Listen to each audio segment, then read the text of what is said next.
So just as a reminder to Regents, previous Regent Ann Mariucci was the driving force behind an effort to, in a sense, modernize the universities, enhancing our ability to think more like an enterprise, to think strategically, to present comprehensively not only our academic position, but our financial position, our strategy, our goal attainment efforts, and so forth. And so this is a part of that, and I'll say that for ASU, this has been a tremendously powerful thing for us, a tool, a mechanism helping us to make better decisions, helping us to know where we are, helping us to correlate between our academic reality, and for those of you that haven't been a part of running academic institutions, they are even more complicated than they appear because they are filled with faculty members and students, living, breathing, interacting souls that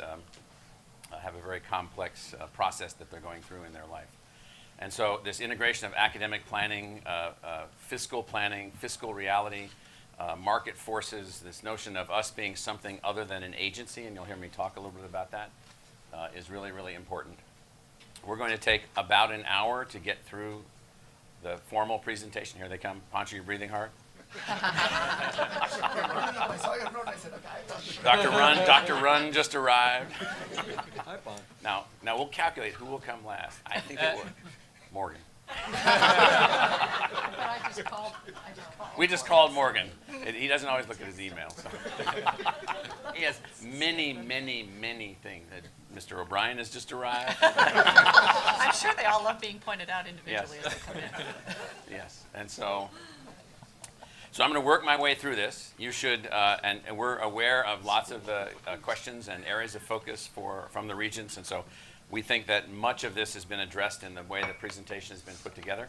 And then we're going to have more than an hour, 2 hours, in fact, for discussion, and everybody is here to be a part of the discussion. Let me also just, in a sort of smart alecky way, just remind the Regents of one other thing. You're sitting in the Foundation building, a building owned by the ASU Foundation, a subsidiary, a not-for-profit subsidiary of now what's called Enterprise Partners, an ASU entity that holds a series of not-for-profit entities that we have accumulated over many, many decades. This building is on university land, leased to the Foundation. The land was leased to the Foundation and transacted with an interaction with the Regents. The building, which is then leased back by the university, 4 floors of the university are leased back by the university to the Foundation, becomes then another transaction where the Regents have been aware of what we've had going on. The asset, however, because it is a net asset of the university through the Foundation, but not a capital asset of the university, literally becomes a countable net asset in the valuation of the university itself because of the ownership differentiation between the university and the Foundation. And so this is a complicated set of maneuvers that we have been executing over the last 14 years in a series of special facilities that we have acquired. The Regents have been involved in all these things, but I just want to let you know that the levels of complexity associated with quote-unquote real estate are through every inch of the institution on every level. And that's just important to sort of keep in mind, with the objective, again, being the development of the university. So at most universities, at Penn State, at Ohio State, at Michigan State, I'm naming literal institutions that the following statement is going to be true. Iowa State, Purdue, all of them. They have fabulous administration buildings built in unbelievable glory from public resources. We have no such thing. We have no such investments. We have nothing. We have a historical building built over 100 years ago to house a small territorial teachers college. When I came here 15 years ago, the administrators of the institution, the executives of the institution were spread out between various buildings. My office, the lobby for my office was in a hallway of an old generic 1950 generic office building. And so it turns out that then we had to figure out how to solve literally every single problem, including where would we make the headquarters building for the institution where the team could actually work together. Regent Penley, I don't know what you had at Colorado State, but you might have had some building that somebody built that was the administration building. We did. Yes. At Fort Collins and in Ames, where I was a student at Iowa State, Beard Shear Hall, this unbelievably beautiful facility juxtaposed against the agricultural dean's office and the president's office faced each other across a beautiful lawn. Professor Olson is here. Maybe somewhere. Yes. Professor Shangraw, however, is the last to arrive. And his office is on this floor.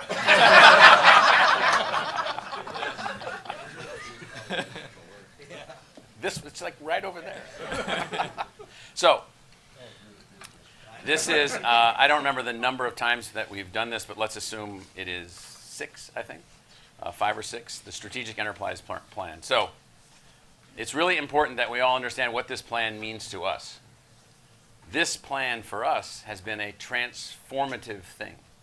It has been, it's in a sense, it's a report on our transformation. It's an outlining of the skeleton of the what, the how, and the why. And so we believe this plan is absolutely essential to continue our drive. And this is something that, as new regents have come on and retiring regents have moved off the board, the assignment that we have from this board, if I was to bring in the other 100 or so public university, research university presidents, line them all up, put them in this room, I know nearly all of them, line them up in here, and if I told them this assignment, they would say it's impossible. Literally, to a person. It cannot be done. And we would say it can be done because we're taking this new approach. It can be done because we have this enterprise approach. It can be done because we have restructured the intellectual framework of the institution, the culture of the institution, the financial design of the institution, all aspects of the institution. And so it's really important that the board tracks that, the horse has left the barn here, like a long time ago. We're now operating in this modality. So just a little bit about what that means. And so in 1985, this institution was operating as what we call an underperforming public agency model. It was doing the best it could with the resources that it had. It was controlled by the state. It was funded by the state. Almost $9,000 per student in present year dollars. It had almost no money. If you look at the major universities in the United States in 1985, this budget would be a tiny, tiny fraction of the budget of institutions of the same scale. And almost no one graduated. There were no resources. And so this constant refrain coming from everywhere about constraining our resources. All constraints of our resources limit our ability to achieve our goal. So it's not about resources at the end of the day. It's about equity and fairness for people that can't afford access to the institution. Now, at the same time, and people have talked about this, even prominent politicians, resident tuition was low. So that was resident undergraduate tuition in 2017 dollars. It's this fancy little cool thing. You can go to the web, you can call up this thing, you can calculate what is $1 in 1985 worth in 2017. It's an unbelievably fun little thing. $2,500.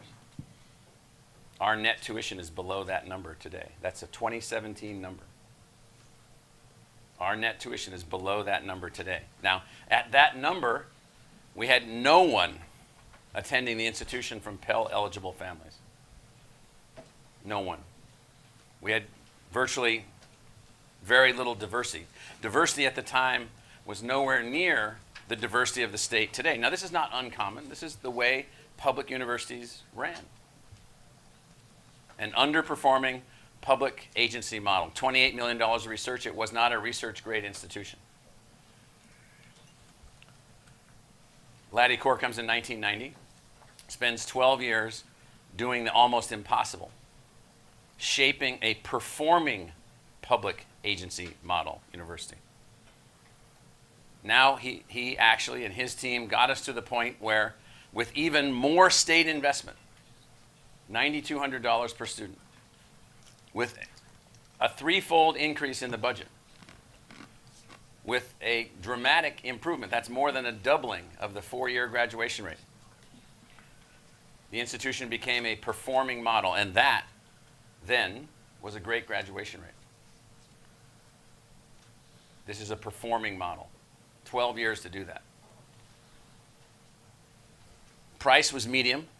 A lot more Pell eligible students attending the institution, additional diversity, and the launch of the university as a research grade institution. All happening within President Corr's tenure. If we had not achieved this, we had to achieve this first before we could take the next step.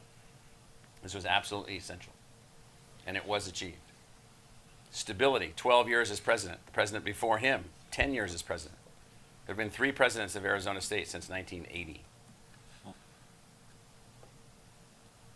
There was one president from 1933 to 1959, Grady Gamage.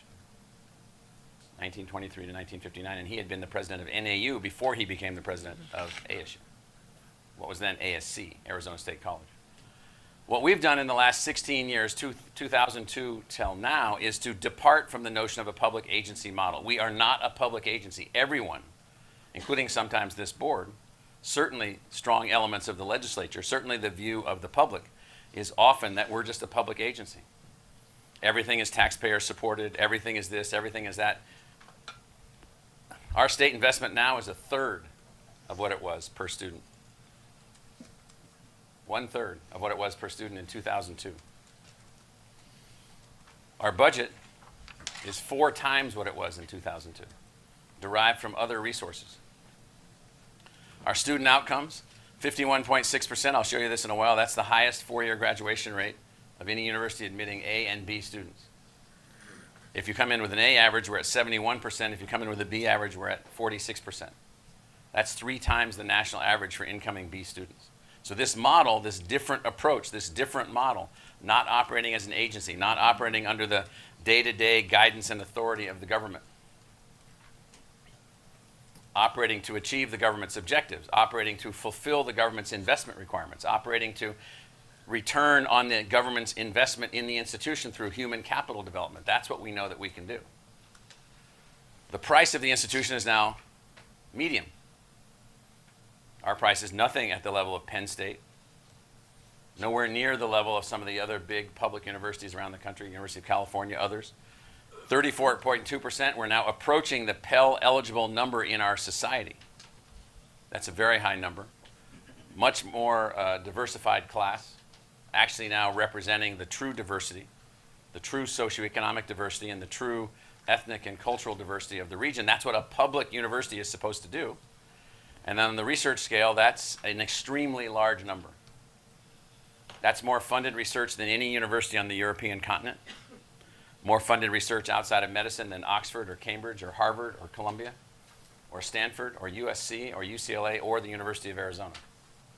And so that is a significant achievement by a faculty working to achieve the things that we're attempting to achieve. So this model, underperforming government model, public agency model, performing public agency model, and now a performing public enterprise model, we think that we've made that transition, and that is the institution that you are now governing.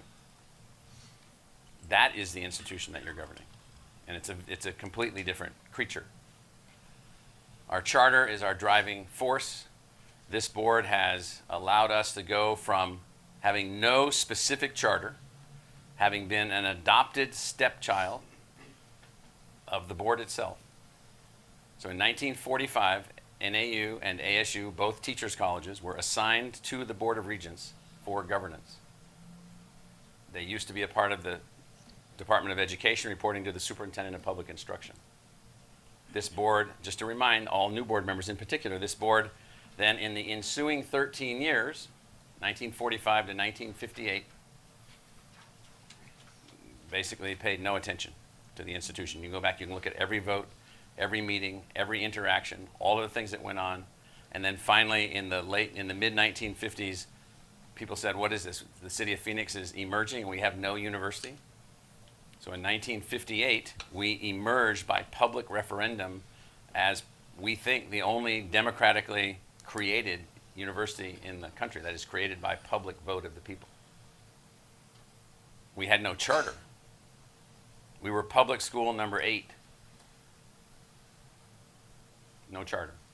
So we derived a vision and derived from the vision a charter, and this is where, there's nothing new about this, you all know this, but this is the driving force, our reason for existence.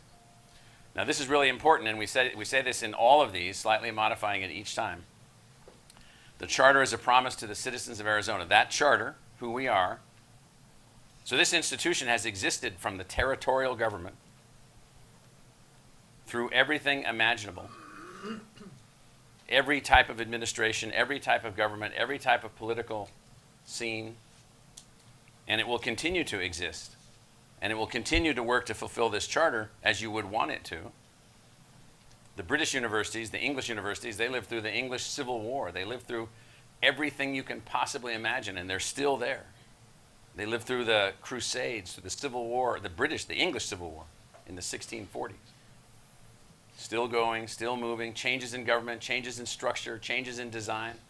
The English universities that are still operating existed before the Magna Carta was written. And so I'm not trying to, say some highfalutin thing. It's just that we have a certain kind of responsibility that goes beyond politics.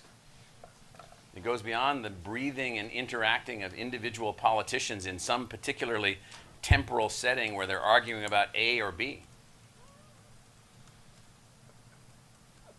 And you want us to have that kind of responsibility, believe me. You want us to think this way.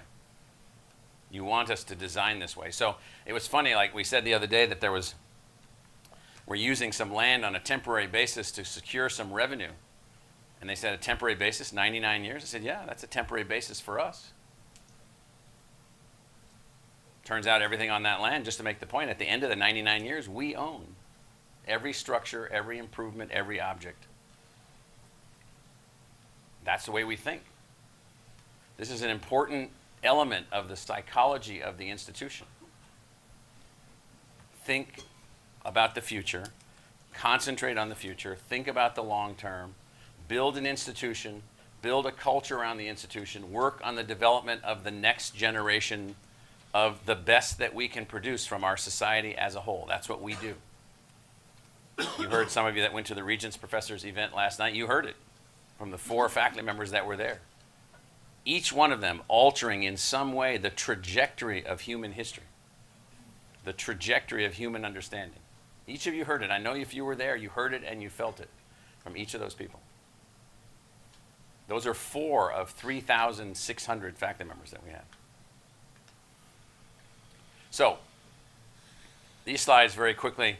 Demographics are changing. I said this to a group the other day, that if you're a bigot, you ought to get over it. You just ought to get over it. It's kind of like, it's like too late. Everything changed.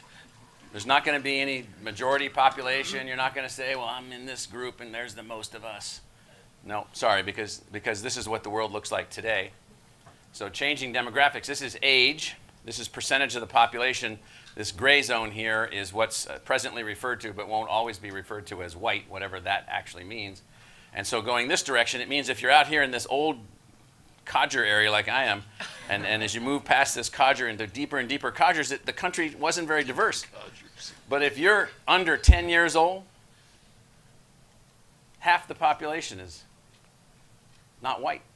So I'm like, you better get over it. I mean, it's just like, bigotry just needs to become a term that used to exist. And so what it means, though, for a university is we got to have a different kind of institution. We got to operate in a different kind of way. Otherwise, our society is not going to be successful, culturally, economically, in any possible way. So here's something that's really important. Now, it's kind of funny. I can't get any of the local economic geniuses to understand this. They just laugh at me when I say, you know what, there was a big shift in Arizona between 2008 and now. It used to be that we were pretty much consistent with the U.S. Median household income.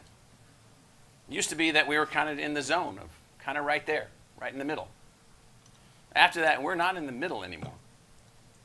We've been knocked back. And some of the local genius economists are like, well, that doesn't make any difference. Or some of the local bigots will say to me, well, that's just because there's too many Mexicans and too many Indians. I am telling you what people literally tell me. And I say, well, you guys are basically stupid. And so what I mean by that,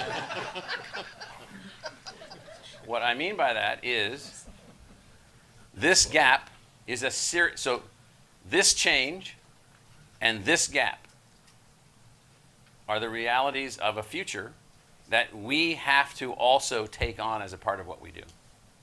We have to find ways to stimulate as much economic opportunity across the broadest spectrum of possible by enhancing educational achievement. Now, this is the state's investment per FTE student from 1981 until now. Some people that recently sued us, our lawyer,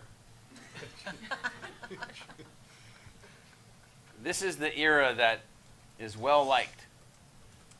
Lots and lots of state investment per student. Well, that's not the era that we live in anymore. Nor necessarily is this the way that it should have been. And so what we have is we have a transformation in the desire of the state to fund the old model. Well, I happen to agree with the fact that the old model doesn't merit funding in the way that it was funded. A new model, a new performance model, and that's where we're headed.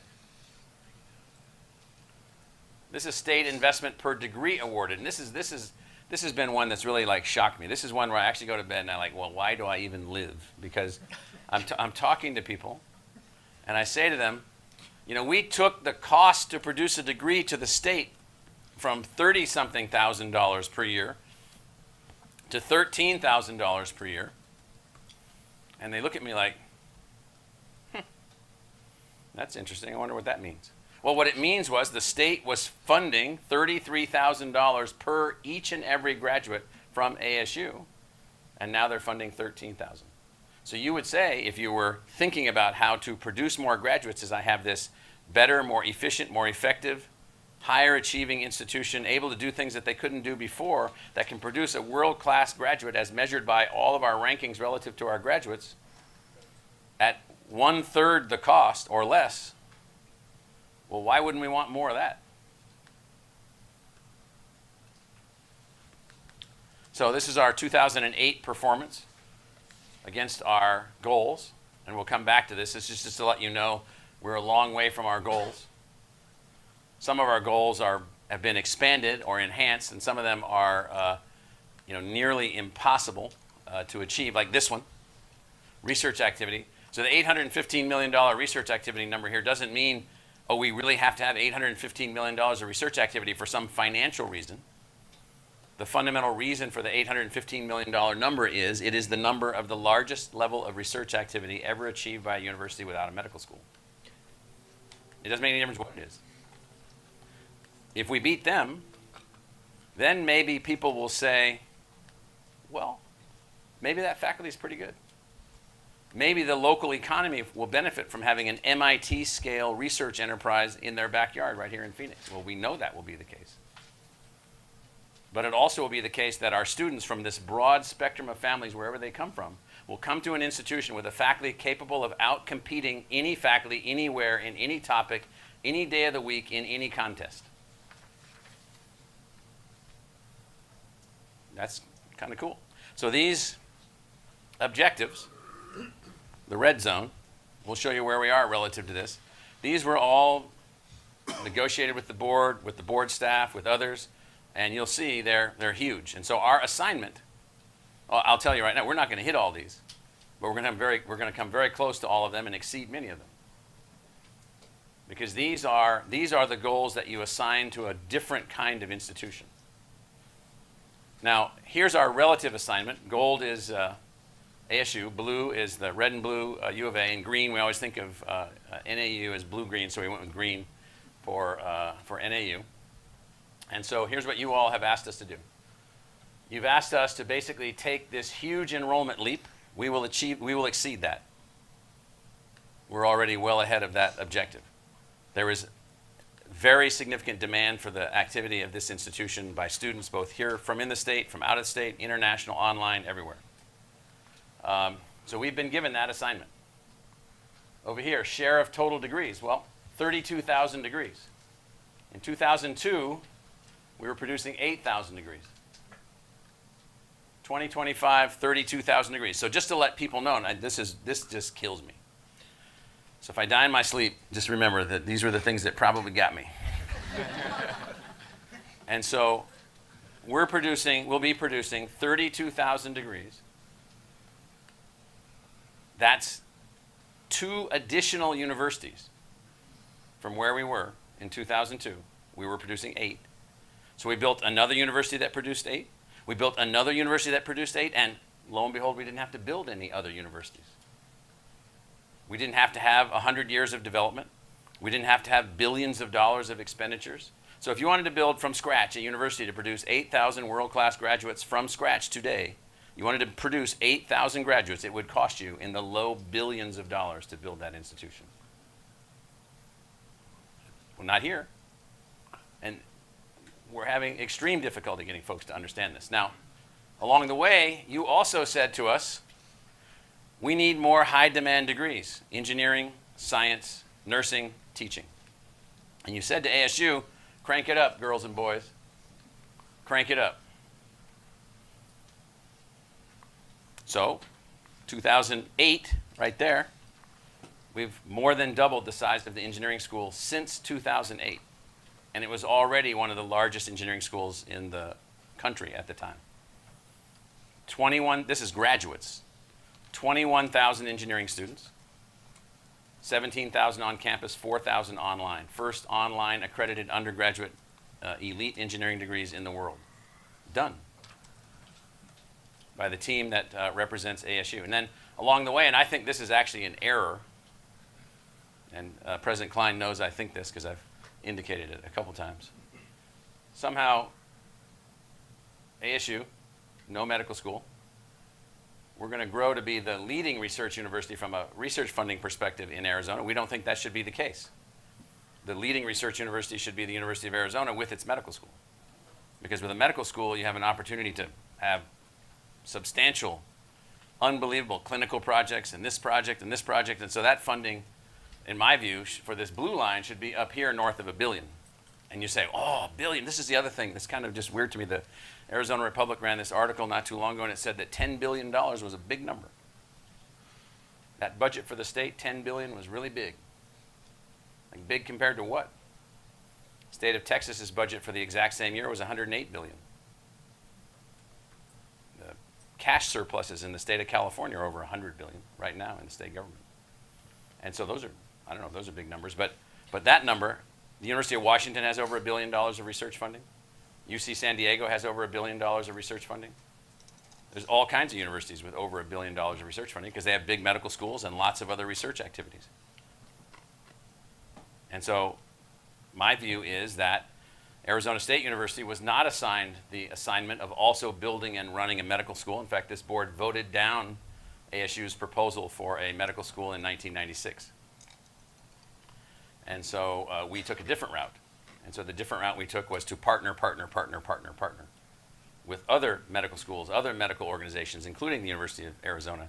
And so this shows us dramatically increasing our research productivity, dramatically increasing our share of high demands, dramatically increasing our share of total enrollment and our share of total degrees. And what I can say to this board that we need for that is as much help as you can possibly conceive that you can give us to help us to achieve these objectives. Because we'll receive no additional state resources for this. So I would ask everyone on the board and everyone even in the audience to run it in your mind. How would you do this?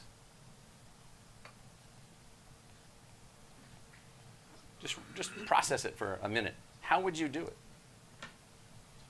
How would you find the capital?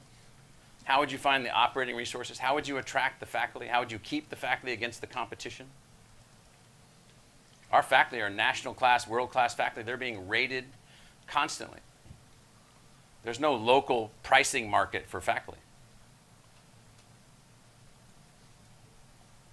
So how would you do this?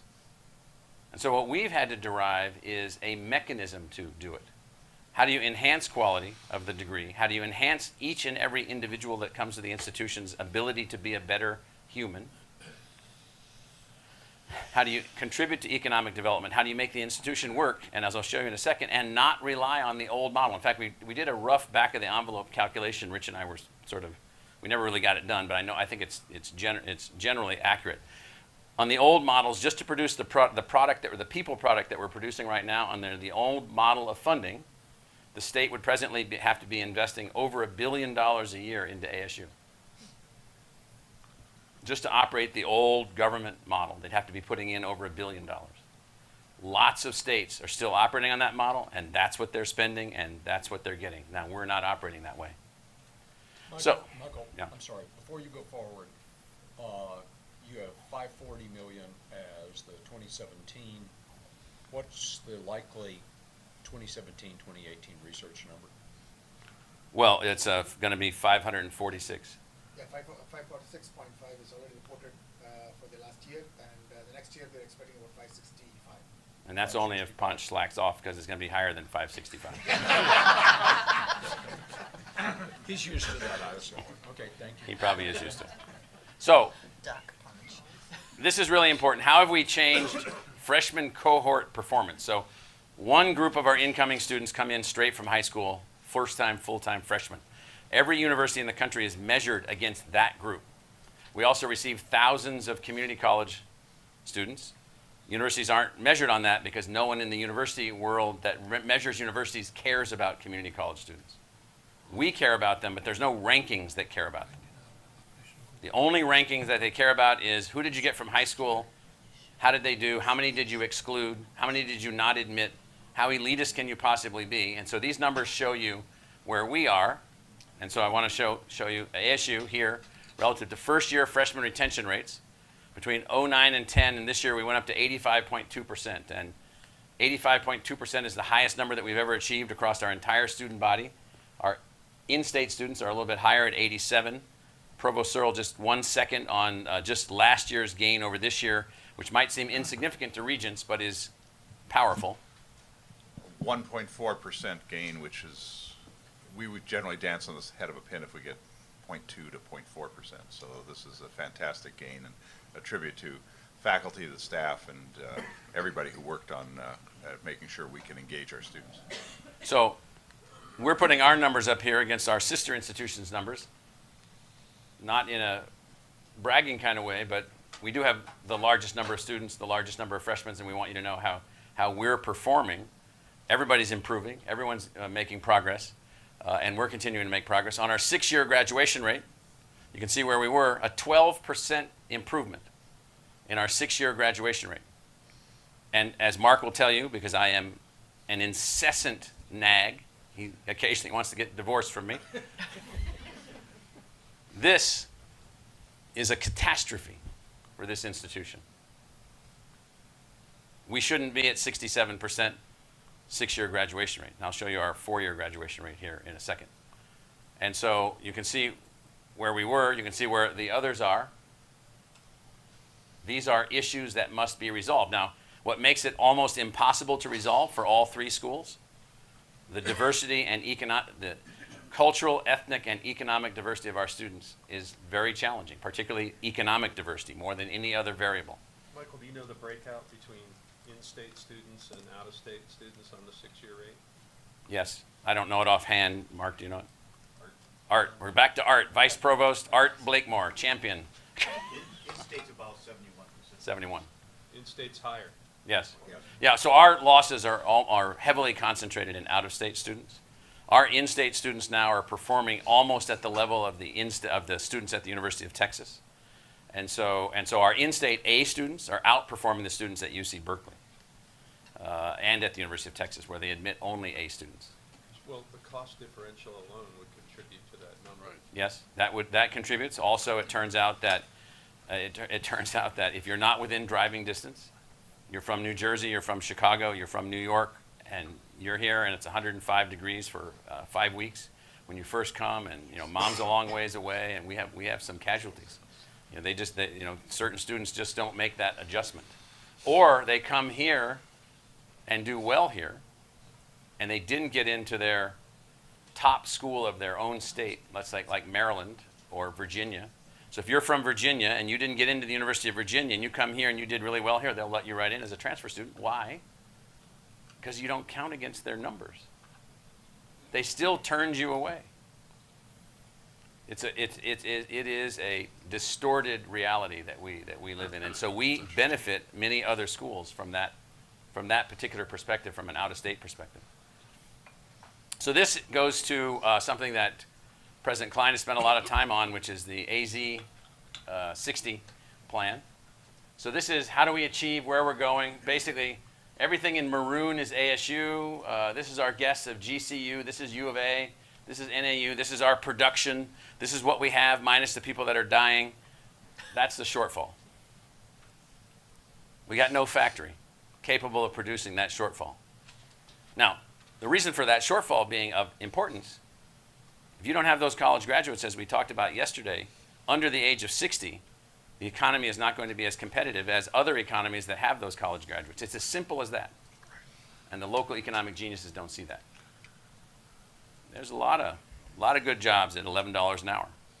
You can actually project out by Yes. 2050 a shortfall in GDP per capita, a declining GDP per capita in this country based on the demographics you have described. And we've already seen it in Arizona. So the shortfall in GDP per capita in Arizona has been in place and accelerating for 11 years. 11 years. And it's accelerating. The decline is accelerating. And so what this says is, so people will say, oh, you're so big. You must not be any good. Why are you trying to educate so many people? I don't know. We're trying to educate so many people because it turns out then if we don't figure out how to do that, and so our online programs, our other programs, the other ways that we're working to get the 1 million people in Arizona that don't have a college, that didn't finish their college degree, this is just to give you a sense of the scale of the problem and also the scale of what the maroon boxes and the gray boxes and the green boxes are doing relative to that. So you all are governing 3 powerfully, critically important institutions. So we really get worked up when people harass us about our costs. We're like, well, compared to who? Compared to who or what? So this is the tuition and state appropriation per degree awarded in every very high research university in the United States. And we put on the names of the other Pac-12 schools. And you know, before 2 days ago, we were 12th in our football recruiting, but we're not 12th anymore. We're 5th. But we are 12th. We are 12th in cost, lowest cost. We're able to produce a graduate equal to the graduates of any of these other institutions across hundreds of degree programs at the lowest cost, with the median being 81,000 for the entire group across the country. And Rich, relative to medical school numbers, next slide, but these are, yeah. So now you take these schools, you take now schools without medical schools, and here's where we are. And I'll say that these schools going this direction, Milwaukee, Dallas, George Mason, North Texas, UT Arlington, they're not the same research level that ASU is. So again, these are our peers as established by ABOR. That's the gray is the peer median number of employees per 100 FTE students. That's where we are. So can we get more efficient than this? I don't know. Online, yes. Resources. So this constant obsession with the number called tuition. Obsession. Somehow we have ripped the state off. They took away our funding and we jacked up the tuition and now we have more money than God. Well, it turns out not really. So if you adjust to $04, tuition fees and state appropriations per degree awarded, if you look at the top numbers per FTE student, Well, we've got about the same as we've had per FTE student since the recession. So we ended up net even after suffering dramatic losses from the state by transforming the design of the institution and securing additional revenue sources that allowed us to enhance productivity but to stay at the same level of funding. Therefore, every perturbation,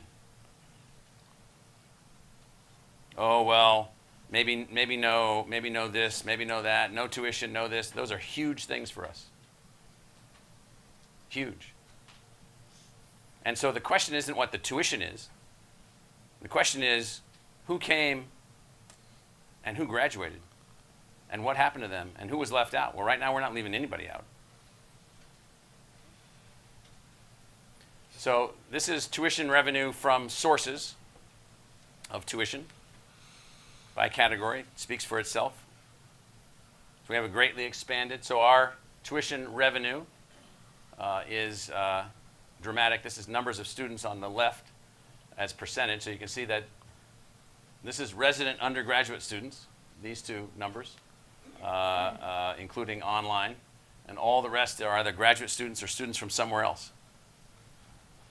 So the tuition revenue at the institution when I took office in 2002 was $125 million a year. Our tuition this year is around $1.6 billion, $1.7 billion. Now, that means we're operating in, and that's not coming from resident students. So we're operating in a really complicated market, deriving revenue from a highly competitive arena by which the entire institution is financed. Slip-ups, high penalty. Screw up, high penalty. Don't compete in the market, high penalty. Look stupid, high penalty. Damaged brand, high penalty to the operation of the institution. So the mindset for the board, we're not an agency of the government. We're a servant of the people, which is different than being an agency of the government. ASU online programs, lots going on. This is the SkySong site. So this has become a big deal for us. We have more than 30,000 degree-seeking students right now across 150 degrees. A lot of you have seen bits and pieces of this, generating over $200 million a year of gross revenue. We're using that revenue for it's much higher than that in terms of gross revenue. But anyway, this is how we're generating resources and educating people who didn't have a chance to finish college and educating people who couldn't go to college. Not everybody can actually pick up from their life, even at age 18, go to a university, sit in the university, drop everything else in their life and go to college, but they still want to go. So we figured out how to do that. This again is on resources. So in our model, we seek resources from a wide range of areas. And so this top number here on the right, that's our fundraising. So Rick Shangraw is here, the head of the CEO of Enterprise Partners at ASU, the foundation now. We reversed that structure, which I'll show you in a second. We used to have everything under the foundation. That was then, in some ways, making the foundation more complicated than its mission, which was to acquire donors for the institution and manage the endowment for the university. And so we've moved past that and come up with a new structure. But we were raising $30 or $40 million a year 12 years ago, 15 years ago. And now we're raising 220, and this year will be 260. These are significant transformations in this institution. And this, Regents are completely familiar after a 4-hour briefing on the Novus Innovation District. So just to remind Regents, 10 years ago, the decision was made and approved by a vote of the legislature in compliance with all statutes at the time, also supported by the County of Maricopa, to establish a district by which the university could derive, through private development for temporary use of the property, revenue to pay for its athletic facilities, which we wanted out of the university's operating budget as a normal expense. Again, trying to find a way to drive the institution forward. So this entity here, Enterprise Partners, Rick Shangraw is the CEO, has the ASU Foundation, SkySong Innovations, now marketing technologies not just from ASU, but also from the University of Hawaii, and soon from other schools. University Realty, which is not the university's real estate office, but people give us property.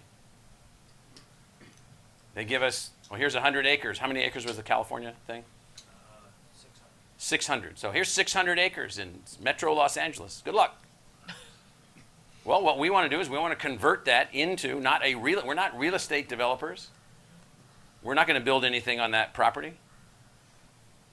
But we do want to get it zoned for the highest possible value. We do want to drive it forward in a way that we possibly can, using every tool that we have and every lawyer that we can hire to be able to move it forward, and every political connection that we can make our case for zoning, et cetera, et cetera, et cetera, so that when that property is sold, it is sold for the highest possible price, which then becomes an asset for this. So then those resources, so we don't have oil wells here. We got real estate expertise and we got dirt. So how do we take real estate expertise and dirt and use it? Assure is a research mechanism for us to do projects outside of the normal university realm, and the research collaboratory is an experiment about how to do other kinds of projects and other kinds of activities. And so this gives you a sense of what we're trying to do here. At the Georgia Institute of Technology, they run their entire research enterprise through one of these structures at the institution. At the Massachusetts Institute of Technology, they spun that structure out into be a thing now called the MITRE Corporation. MIT Research Enterprise, the MITRE Corporation. These are things that we're playing catch-up baseball. We're trying to catch up to institutions that are 100 years ahead of us, to outperform them and outcompete them, while we then take on 10 times as many students from a broader set of families than they can actually even imagine. So this is what it looks like financially. This was our budget in '02, total budget. Basically, the charts here, you've seen these before. This is sort of where we are over here in the $3 billion, $3.5 billion range. You can see the numbers of resources. These numbers here, state appropriations, number at the bottom, undergraduate tuition, that maroon number. Everything else is above that. Multiple revenue sources, multiple markets, multiple mechanisms, multiple ways of engaging the institution. Now, this board could decide tomorrow, I don't want 32,000 graduates. I don't think this is important. So you're governing 3 institutions that stand between the success of the state going forward into the new economy and the less successful state going forward into the economy. We're trying to greatly enhance the number of world-class graduates. We have no investment from the state to do that at the scale that we're attempting to do it. We have a foundational investment from them, which we're very happy about. It's like the equivalent of a endowment. And so on this chart, mostly this chart shows to attain our objectives, we must grow our revenue. We must grow the sources of our revenue, and we must grow every source of revenue within its particular category. Now, this whole debate that you hear from time to time about taxes is actually excruciatingly oversimplified. We're taking assets given to us, generating revenue from those assets actually in lieu of taxes, paying for the institution. The individuals that don't want to have us advance in this direction, they do not want this as the outcome of the institution, not the financial outcome, that outcome. And so, and they don't yet, for whatever set of reasons, they don't see this. It's not on their agenda. This should be on I've said for 3 or 4 years, I grew up, one of the many places I lived was Mayport, Florida. So my dad was at the Jacksonville Naval Air Station. One of my sisters was born there.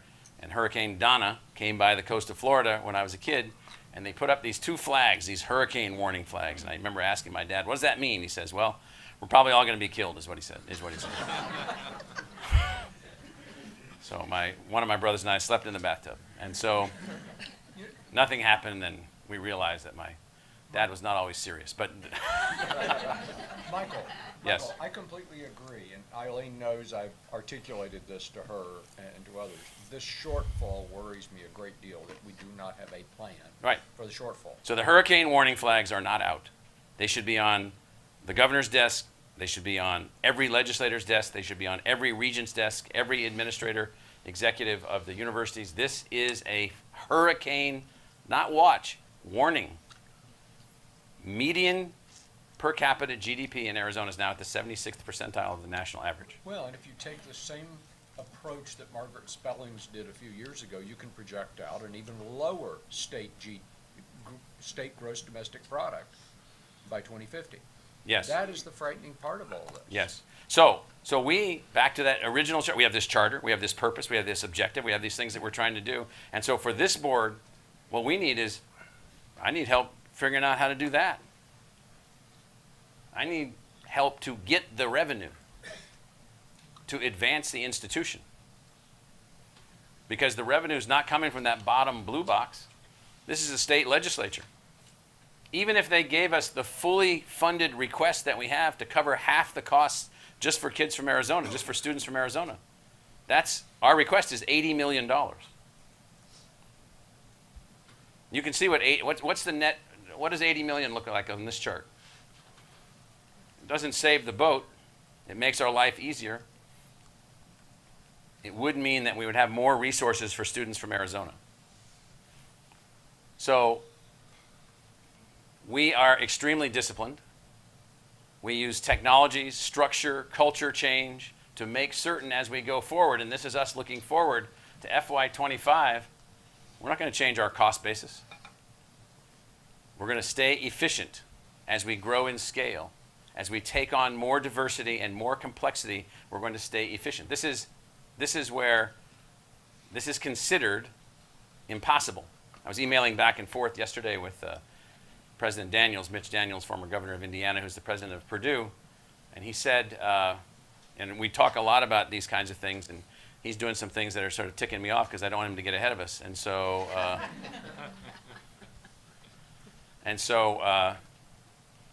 there are a few of us trying to make certain that we can make this happen without breaking everyone's bank. The family's bank, who has to pay, the state's bank, who can't afford the scale of these institutions. No one imagined that so many people would need to go to college in Arizona. It used to be, as you heard yesterday, that Arizona attracted all kinds of young college graduates through its population wave. Not anymore.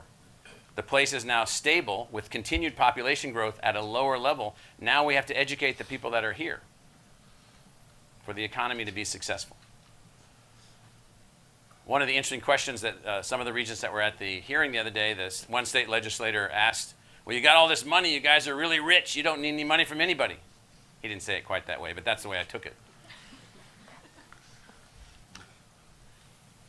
You got cash on hand. You got your improved net position. So Dr. Olson was the CFO of Purdue University before we hired him, and he was the CFO of Southern Methodist University prior to that. He was the state budget director when he was like a kid in North Dakota decades ago. And so, Morgan, you were the president of NACUBO, the National Association of College and University Business Officers. He was the president of that group. So let's just assume that Morgan is one of the most established, successful CFOs in the academic sector operating in the United States today, which he is. Is this a healthy balance sheet? In one word, yes.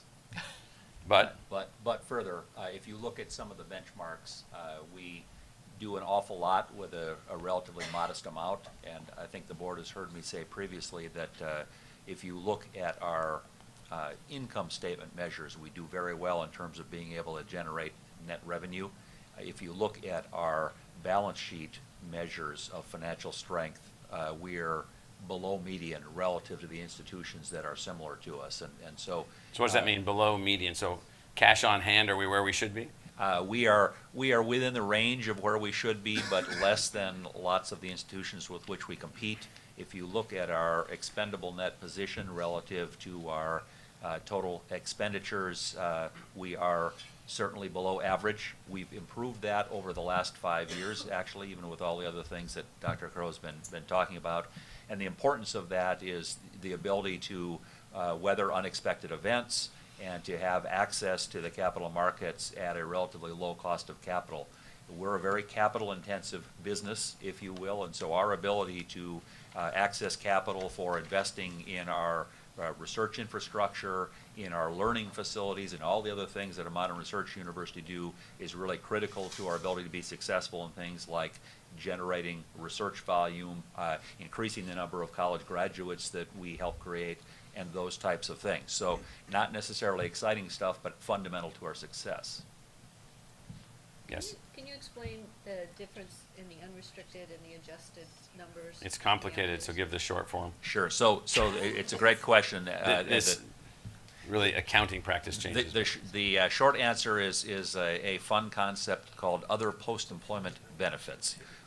And what has happened is generally accepted accounting principles, GAAP, now requires us to put on our financial statements the actuarial assessment of our share of things like post-retirement health insurance for some of our retirees, and in fact the retirement liabilities through the Arizona State Retirement System that we have, again, for a portion of our employees. So economically, nothing has actually changed, but the people who set the accounting standards have said, you know, this would be an improvement in terms of assessing the university's financial position to actually record those on our statement. So what you see there is we kind of show you both with and without.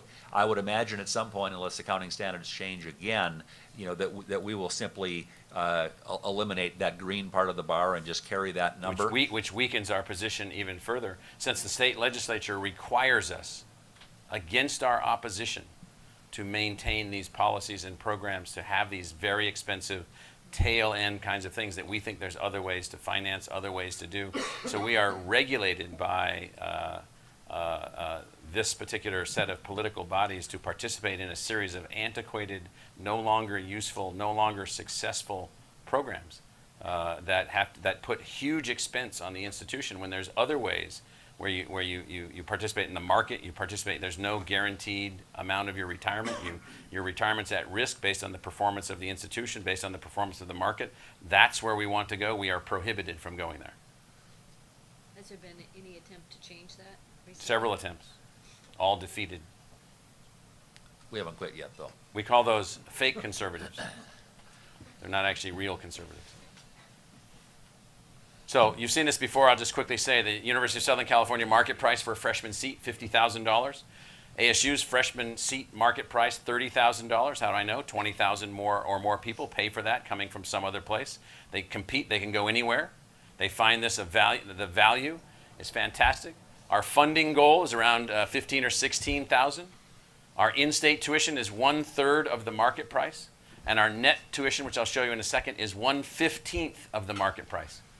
Please never speak again, because the pain that it takes for us to make this happen, the resources that we must derive from our revenue to devote to this diminishment of the cost for people, for students from Arizona, the pain to the institution is unbelievably significant. It's unbelievably significant. And it looks like this. So this is tuition and mandatory fees for in-state undergraduate students in the maroon. And this is every student from that group, in-state undergraduate students by family income. Over here on unknown, we don't know your income because you have so much income you don't have to fill out any forms. So what this tells you is that blue aid, institutional gift aid, taken from the operating margin of the institution. State financial aid, state gift aid, as you can see, is massive. This orange box. It is overwhelming. It is so significant. Federal aid, very significant, but only if you're from a lower income family. State aid, it looks like the most state aid goes to lower middle class, middle class, and into the beginning of upper middle class. So this fallacy that somehow we are benefiting with our institutional resources, poor students, is in fact that, a fallacy. Everyone is getting institutional aid within the institution on average. And then the average cost is different than the $2,200 number I used earlier, $2,328 over here, with this as the mixture of the aid because we're not including work study. President Crow? Yeah. Could you talk a little bit about the proportion of students you have in each of those income categories? This looks like I'm going to show you that. An equal distribution of students by income, and we know that's not the case. No, there's another chart coming up that shows that pretty clearly. most of the kids are skewed to the left. So this turns out to be a poor state. There's large numbers of students from lower income families. We have more of those students than we've ever had before, as you would hope we would. Because if we don't have more of those students than we ever had before, okay, well, I can tell you there's a 90% probability that they're going to still be poor. There is no intergenerational economic transformation without educational attainment. Only about 10% of the population can do that on their own without educational attainment. And those usually look like superheroes. And, you know, I never graduated from high school and I made $20 million. Okay, good, you're a genius, fantastic. I met, you know, 400,000 other people that, you know, couldn't do that. So this is a little bugaboo for us. These are your 3 universities and their tuition for incoming freshmen. You'll see that we're the gold line, NAU is the green line, and U of A is the blue line. So these are the tuitions with the pledges. We don't have a pledge. We have, and I'll state it one more time, and I'll state it again when we make the tuition proposal in a few weeks. We agreed 5 years ago that we would never increase the in-state resident tuition above 3% per year, and that we would keep it as close to 0 every single year for 10 years. This is the product of that decision. We can run these numbers out, which we have, longer, and the gap accelerates dramatically. And whatever difference there might have been for a freshman 4 years ago is washed out. And so occasionally we hear this criticism, oh, well, ASU's not on the pledge. No, we are on a pledge. It's a different pledge. We spread the tuition adjustment across all of the students. And we said we would never increase it by more than 3%, and we haven't. And we would keep it as close to 0 as we could, and we have. So this is what that looks like for what's called tuition surcharge and mandatory fees, 4-year total cost going forward for the entering class. So gold is ASU, green is NAU, blue is U of A pledge. Just trying to show you how this works over time. Michael, what's your current thinking about the surcharge?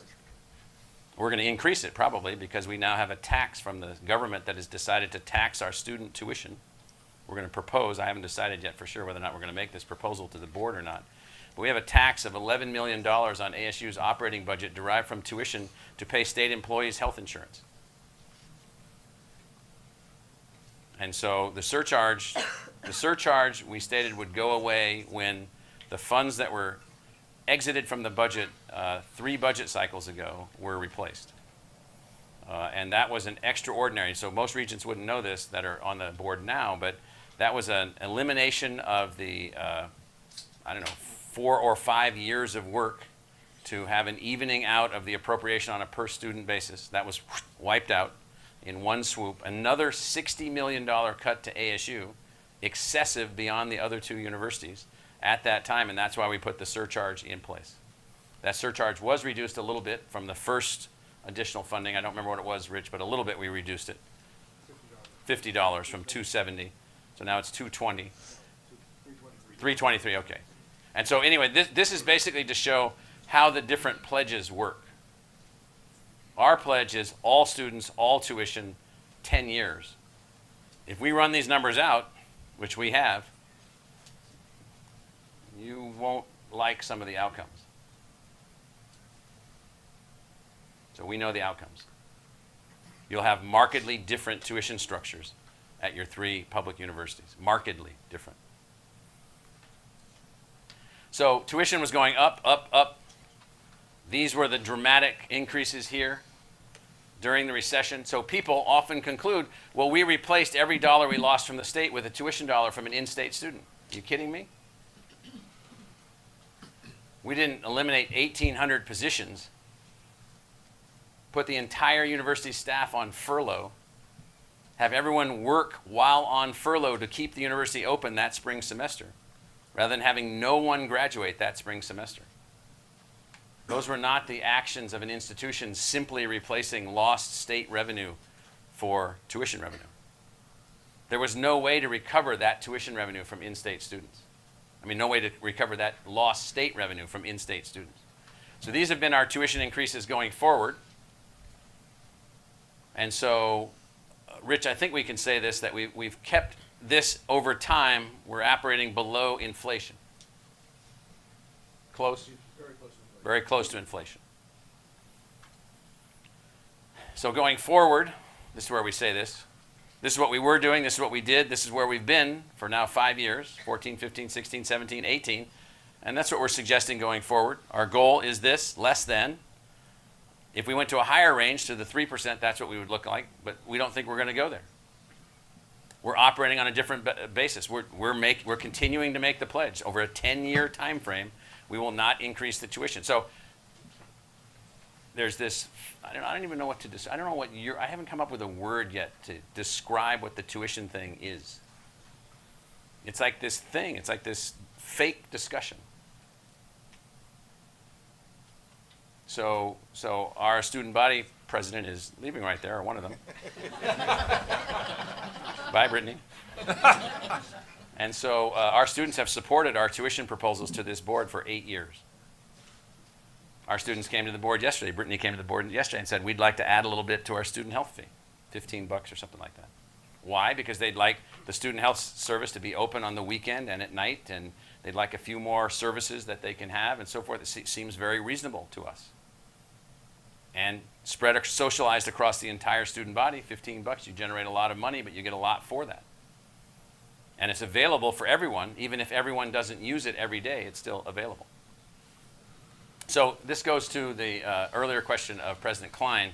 This is just looking at the freshman class differences in the last 15 years based on family income. This is, over here, less than $20,000 of income for a family. Less than $20,000 of income. Less than 40, less than 60, less than 80. And you can see then, one, growth of the freshman class. So this notion that that somehow people from lower income families are not having access to the institution, that people from middle class families are not having access to the institution, that people from whatever that more than 400K is on the other side are not having access to the institution.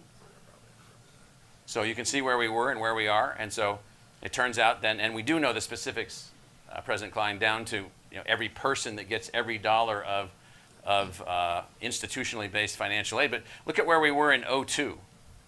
Look at the gray. Just follow the gray line. Size and distribution. Now this, by the way, is reflective of the income distribution of the population. The gray and the maroon, the gray isn't, the maroon is beginning to, the gold is.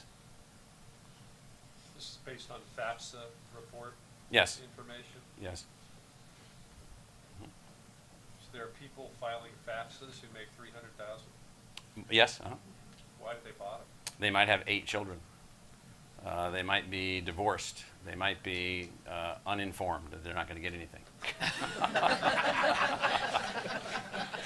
If you get even a merit-based grant, let me make sure this is true, Jim or Mark. If you get merit-based aid here, you still have to fill out a FAFSA. We still have to know your numbers. No? No. Kent? No. Okay. Even I We knew that. encourage. I asked 3 people. I didn't ask you. We encourage our families to complete the FAFSA. Right. So we have about. I'm a 5-time loser. So this is freshman enrollment. We don't think of you that way. Freshman enrollment from 1980 to 2017 by ethnicity. You can see scale, size differential, and diversity occurring at scales that were not achieved in the past. Now again, just pausing for the regents, how would you run that? At that rate of increase, at that rate of scale, at that rate of diversity, at that rate of challenge, at that rate of socioeconomic diversity. We got students from the left side of this chart. We have students from 200 Native American tribes. There's only 22 tribes or so in Arizona. We got students from 200. We have students from some of those communities that have no running water and no electricity in their homes. And now they're at the Arizona State University. Welcome to one of the most, successful, intense research universities on the planet. It might be different than your community school. Meaning our breadth of mission is not the same as Stanford's. We do like to remind people, though, that our honors college is the size of the Stanford undergraduate student body. So we had, Stanford is an honors college. ASU, Barrett is an honors college. Stanford and Barrett are similar institutions. We just happen to have a little Stanford inside us. It's true. So, we must have scared off all the first generation students from families that have never been to college before. No one, like my family. Because our prices were so high. Our tuition is off the charts. No one's coming. It scares everyone away. They see the price, they run. Well, this data, a useful thing, data. This data says, nope, not so much. Looks like we have at least a 3-fold increase in first-generation students. So how are they doing? So we picked UT Austin as a bellwether for us. Last year they admitted the upper 6% of the high school class. They're required to admit the upper 10% of the high school class. They can't grow fast enough to admit the upper 10% of the class. And they've had real problems because they get kids from the upper 10% or the upper 6% of high schools that aren't comparable to other high schools. And so, yeah, you're in the upper 6% of the high school class, but you don't really understand algebra. But you graduated at that level. But so they have this very high 4-year graduation rate. So we looked at their 1-year retention rate. All of their students have A averages. Most of their students have A+ averages. Well, how do we do against them with our A students? How do we do against them with our B students? How do we do against them with the few students that we have that come in with less than a B average? How do we do in the 4-year graduation rate against them with the equivalent student, with the student that they don't admit? And by the way, in a battle that I had with some University of Texas people a few years ago, I reminded them that they had other campuses at El Paso, at Arlington, at Dallas, at San Antonio, and other places which had largely B students at it, and we kicked their butts in every single category of activity when you actually looked beyond the honors campus at Austin. So we are satisfied that we have constructed a unique entity. We are performing at the level of any elite college admitting only elite students, and we are at the same time outperforming all colleges that are admitting students who are qualified to go to a university. This is the dismal fact of American higher education. The institutions have failed on many levels to graduate qualified students because they run the institutions like factories.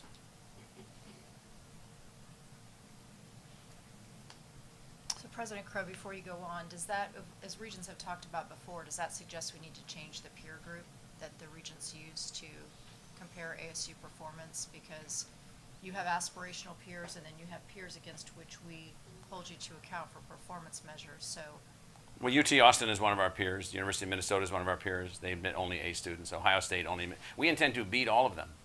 So you don't have to change our peers. We're happy to take on all of the schools that only admit A students. so should we take the #1 school in every category, #1 in research, #1 in student success, #1 in graduation rates, and make those the peer comparisons for ASU? Why would we I do mean, I that? get that you want to be #1, but I'm trying to figure out what's the peer group? Is the board holding you accountable with the right peer group is my question. Well, there's another slide coming up that maybe looks at that a little bit. So I mean, I think our peer group is pretty good. Yeah, I don't think changing it's going to make much difference. I don't see what the material outcome would be by changing it. Yeah. Because we're not limiting ourselves to the peer group comparison. It's just part of our What reporting. I'm trying to avoid is people who would suggest you just pick out certain schools to compare yourself against. Why would we then And have pick out what- schools that only admit A students? If we wanted to pick out schools that we only wanted to compare ourselves against, we'd pick out all those that admit B students because we already beat all of them. So it's the opposite of what the people that think that there's always people that think the following: this is impossible. You can't be doing this. And so then you must have the wrong peers. You must have the wrong this. So our peers, UCLA is a peer, UT Austin is a peer, Minnesota's a peer, Ohio State's a peer. Those are A-only universities. Some of them, UCLA is an A+ only university. So, and they in research, that we're annihilated by them in research. They all have medical schools. In our peer group, our ABOR approved peer group, which we rank in research, we're beaten pretty badly, aren't we? Yep. I mean, we are pounded. They're like so far ahead of us, it's not even funny. And so we've set a number. So we picked UT Austin before they added a medical school. Now they've just added a medical school, paid for by the taxpayers of the city of Austin, by the way, are paying for that. An idea they took from us relative to the downtown Phoenix campus. And so we picked them because they used to be very similar to us. No medical school, capital city, big state, you know, that kind of thing. And so we can look at peers. You know, we can think about the peers. This is back to freshman retention, just to show you it's an uneven process. It's a battleground. Try this, don't try that, experiment with this, do the best you can, figure this out. Did that work? Did that not work? Did something else happen? But you can see the progress. And Regent Heiler, back to your point, you can see how we're doing with in-state students. So in in-state students, at the time we set the goal at 90%, and Provost Phillips and I used to argue about this all the time. So I'd say she'd say 90, I'd say 92. So our goal is what? Above 90. Yes. More.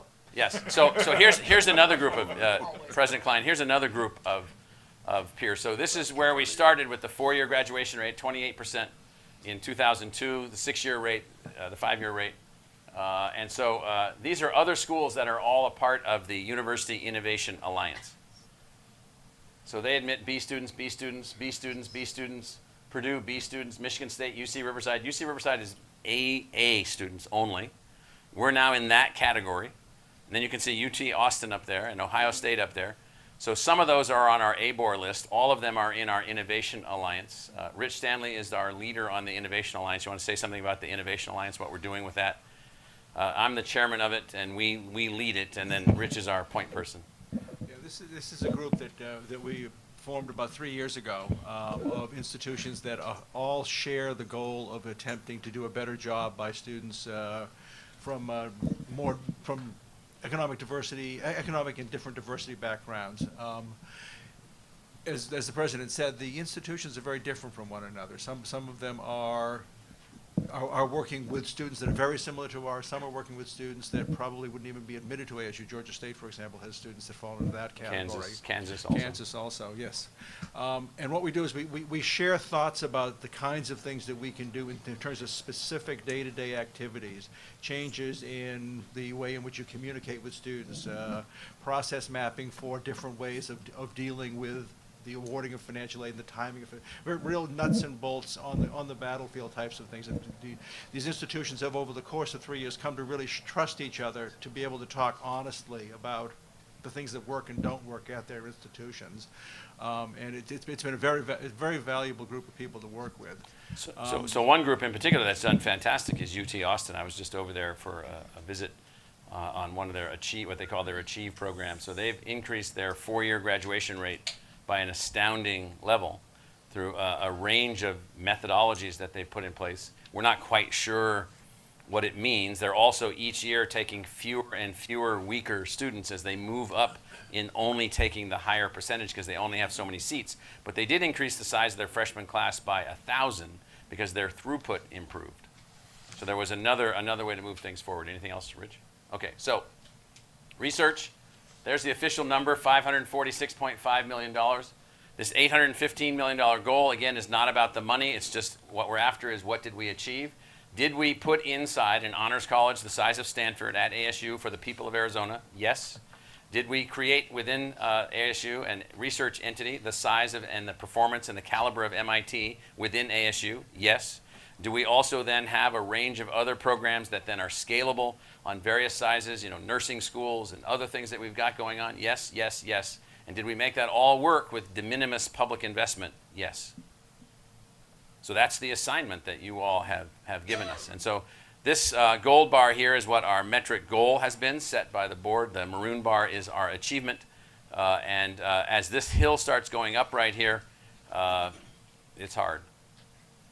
This means to win at this level now means not only are we winning, it means we're beating everyone else. So we've been the fastest growing research university. What is it, Panch? So we are the fastest growing research university, over $100 million in the U.S. More than 98% of the universities are below us in terms of growth rates. We are our growth rate. When you look at all the public and privates, we are the fastest of all of them, except for a couple of them which have anomalies. I think 2 of them that we saw rich, they have some anomalies. Other than that, we are ahead of every one of them. Right, so just to be clear, so this is not an infinite process of the fastest. This is a catch-up process. We are attempting to take 100 years of evolution and compress it into a shorter period of time. We weren't a research university, we weren't this, Phoenix was without this, Phoenix was without that. We didn't have a Barrett, we didn't have a MIT level research enterprise. Why has Phoenix, Metro Phoenix, not had such things? Well, we got a late start.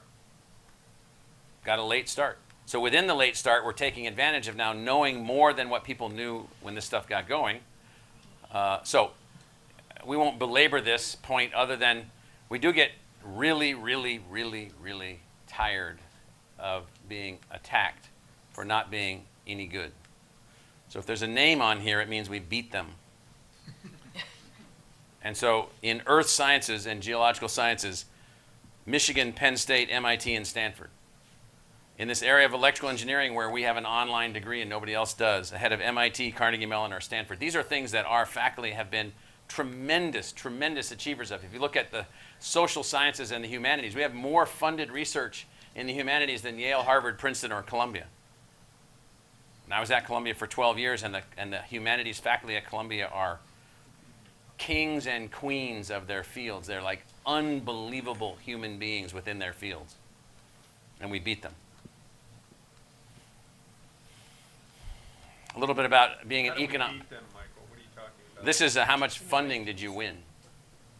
Okay, this is just research money? Yeah, right. How much Research funding money did you win? from all agencies, not just NSF. Yeah, right. And then we can also look at academic performance, which we do extremely well in. We have a number of departments and units around the university. So this is just to suggest, without concentrating on it, that the university has a huge economic impact. Huge. And so this is something that is often forgotten when people think. So people talk about, that Luke Air Force Base, that's really important. That Davis-Monthan Air Force Base down in Tucson, that's really an important driver of the economy. But apparently we're not.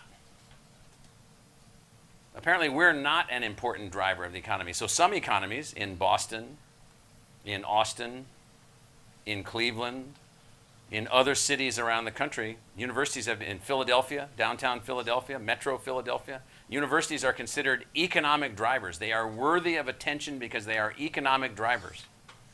They create jobs, not just their own jobs. They create opportunity, not just their own opportunity. They create spin-outs, visitor spending, student spending. I mean, you bring 13,000 international students to ASU, one thing they're going to do a lot of is spend money.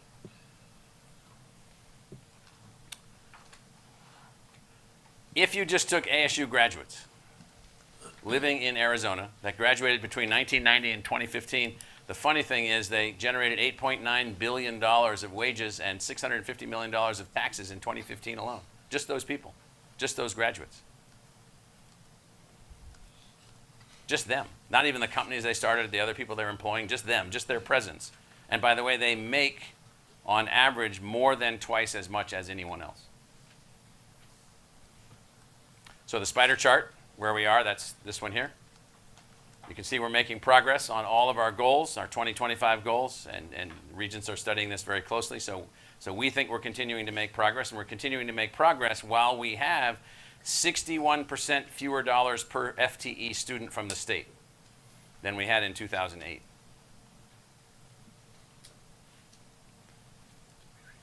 So, Mr. Chairman, back to you. Okay. Mr. Chairman, question. Read your question. Thank you, Mr. Chairman. Michael, when do you stop the growth of the university? Because you said UC Austin was doing better, but they stopped the enrollment. Well,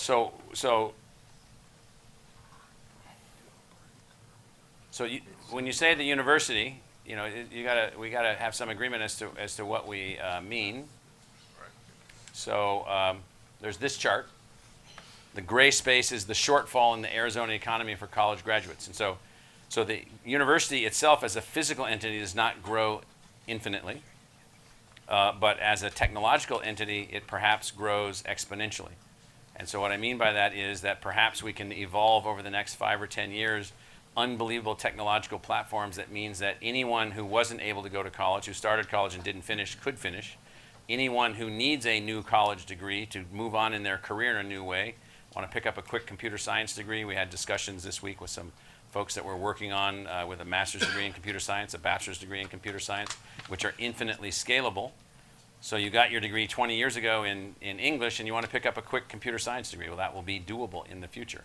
So you don't grow infinitely in our immersive space. There are, I think, limits to that, although we're not near that limit yet because we have been gifted multiple sites, multiple campuses, multiple places.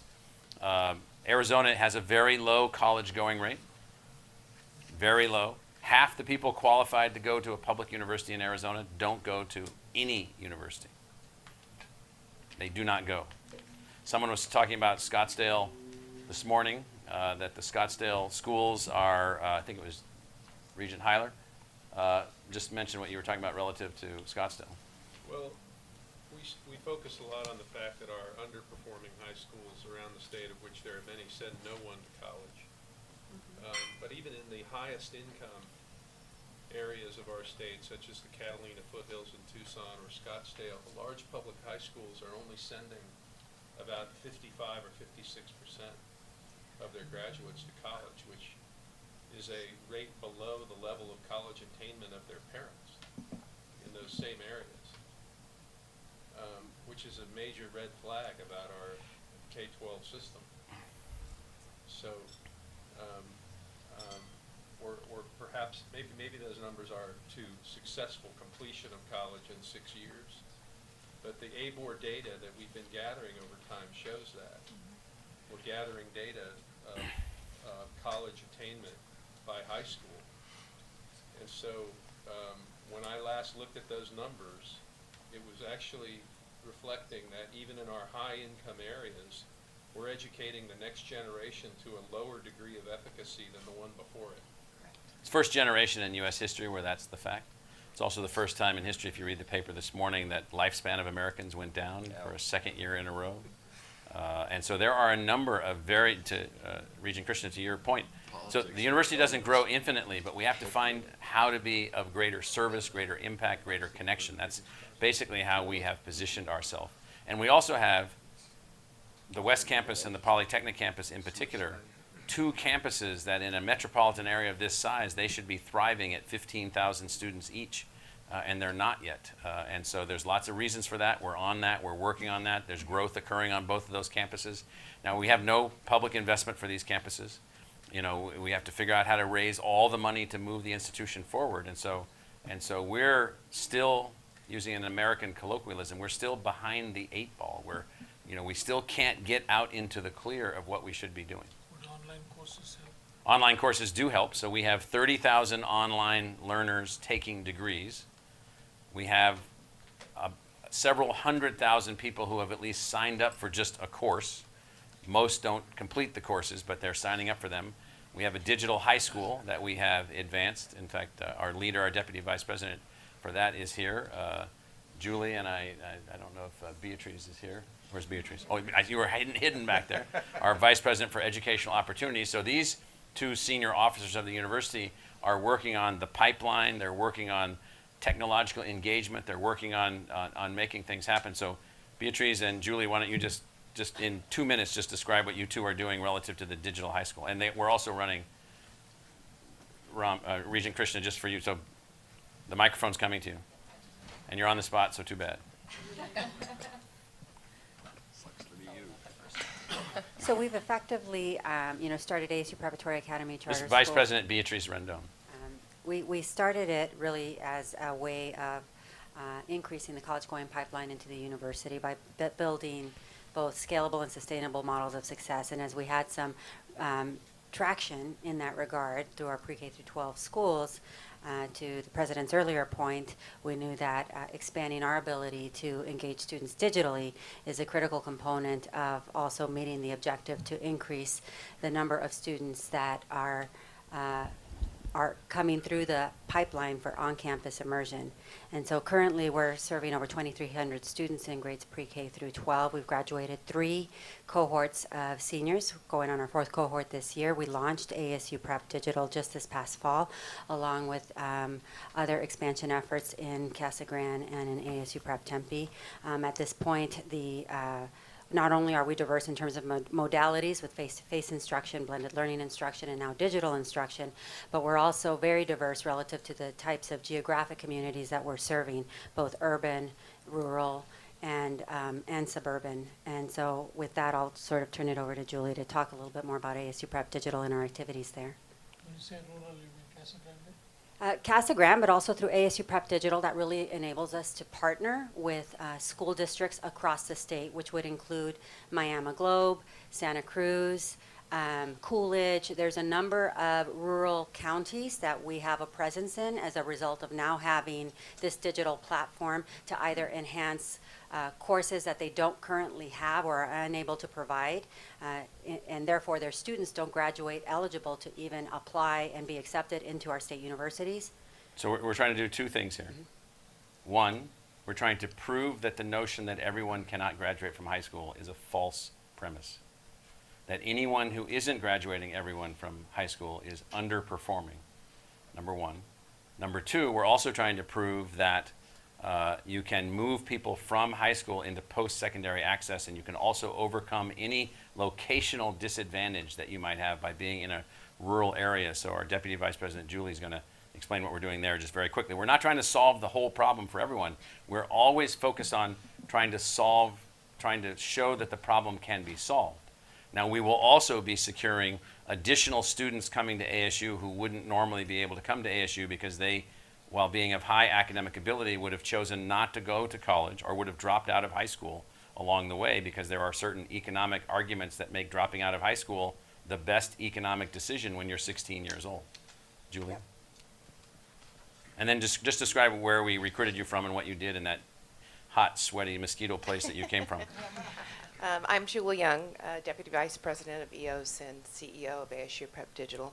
And I did come, I say I came from the sauna, or from the steam room to the sauna. Right. So came from Florida. I had the privilege 20 years ago of being the founding CEO and president of Florida Virtual School, which was and is a statewide public virtual school serving the entire state of Florida, but also had an entrepreneurial opportunity that was really designed by Governor Bush to license and sell what we did throughout the world. So we started with about 77 students the first year.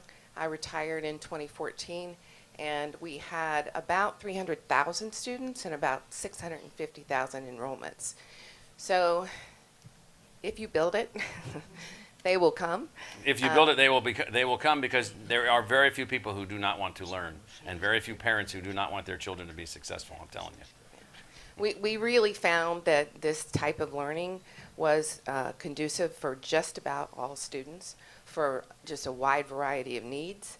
And we really made a choice, and we are doing the same here, to put the focus on the learner as opposed to the structure of the institutions. And so when you look at pace and you look at personalization, you look at allowing students to advance when they're ready, what we're really excited about here with ASU Prep Digital is the opportunity to literally create a whole new category of school, where we are combining high school with college, where we're giving kids the opportunity and the encouragement and the guidance to start college and high school if they're so inclined and they're ready. We're after this gray spot right here, this gray flow. Yes? Do we have any broadband limitations accessing these rural and more remote parts of the state?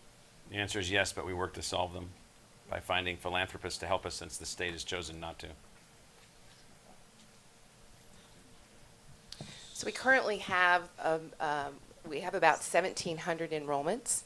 For our first year, our goal is 1,800, so we think we'll hit that within the month. And that equates to about 655 actual students.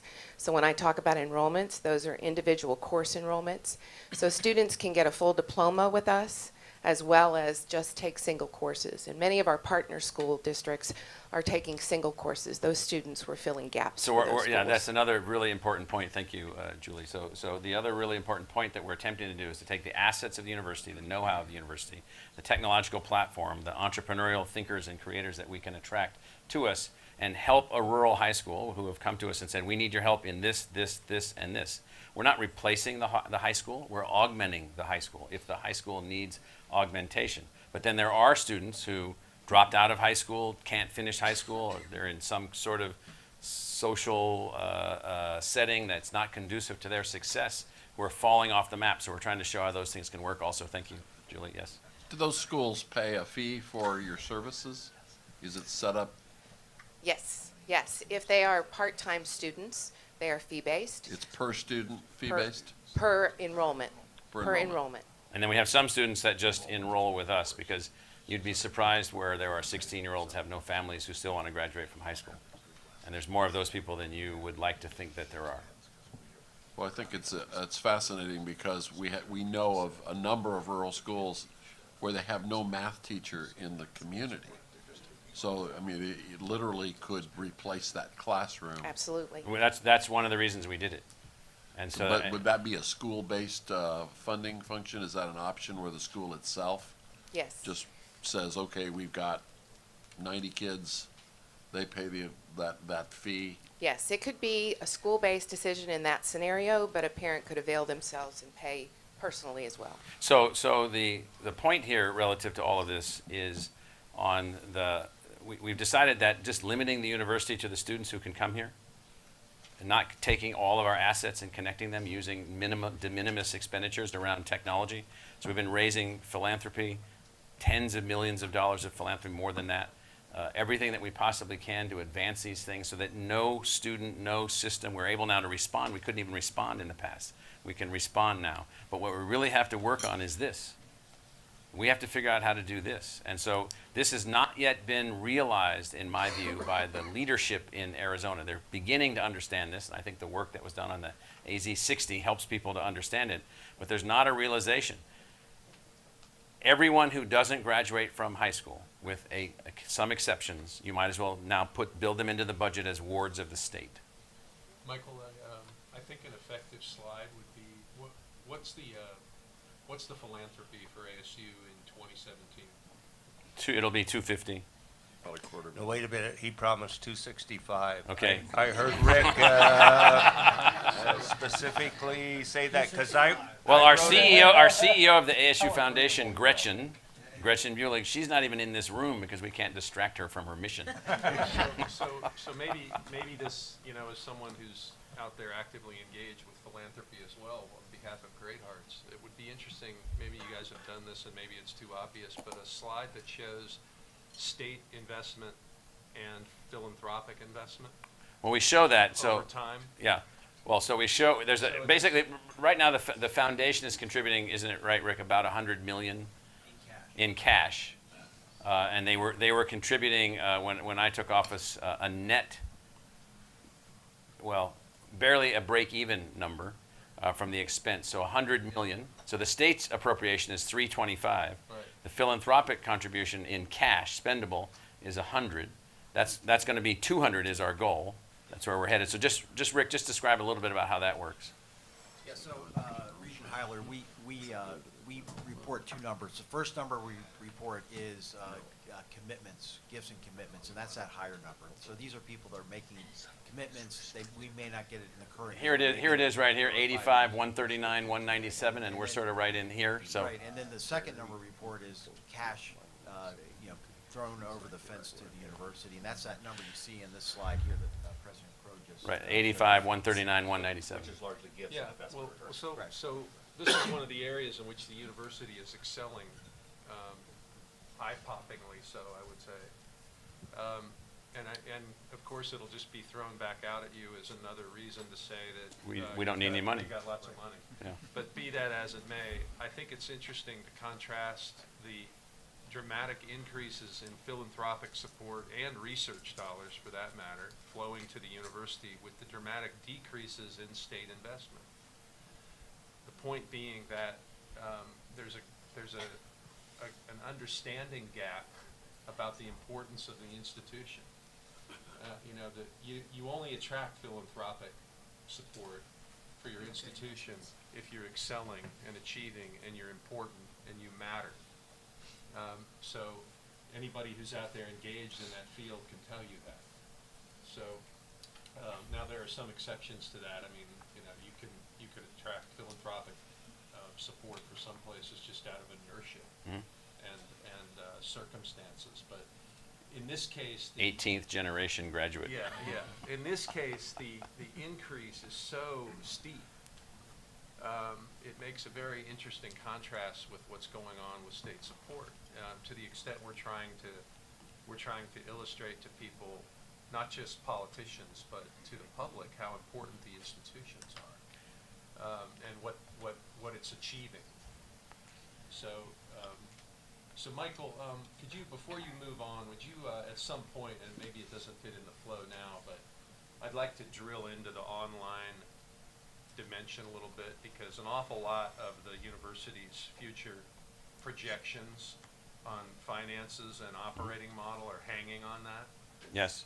And these numbers reflect that. So if you find the and by the way, Phil Regier, our CEO of ASU Online and Ed Plus, and our dean of all these activities, he is on a plane to Sydney, Australia. Ponch and I will be on that plane tonight. We have a meeting there Sunday, so we're gathering there. We'll be back on Wednesday. But we've got an alliance that we're a part of there that we're trying to get into a higher gear. And so what we're looking for there are more connections, more linkages, more markets. Just as a sidebar, just so you know that, are the 2 degrees from UNSW open now for the engineering graduates here? Yeah, it was yes at the Massey Nuclear levels. and, yeah.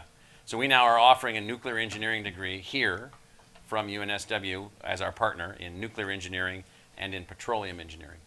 And so those were 2 degrees that we had high demand for, particularly with the largest nuclear plant in the world right nearby, APS saying they needed this, Southern California saying they needed more nuclear engineers, nuclear engineering sort of drifting off to the side. So we didn't want to spend the extra, millions of dollars to build nuclear engineering as a department. So we found a partner, the partner that we built this with, and their nuclear engineering degree now is matched up with our program, and the same with petroleum engineering. That's just one element of this relationship that we have with the University of New South Wales. We also have an online degree operational now. So just describe that one. This is just to give you a sense of why are we going over there? So we've launched collaboratively with UNSW a Bachelor of International Public Health. And so that is now operational and taking students, and students can elect to get the degree through either of our institutions, but they have the advantage of taking their coursework from the set of coursework available between the institutions. So for this many students, across the diversity of students that we have, across the challenges that the marketplace is offering from an opportunity perspective, we need as many degree options as we can get. We don't have a public health school. We got kicked out of the public health school at the University of Arizona, as did NAU. Kicked out of better places than that. Kicked out.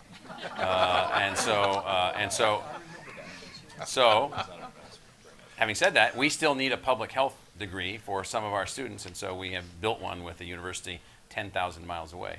And so,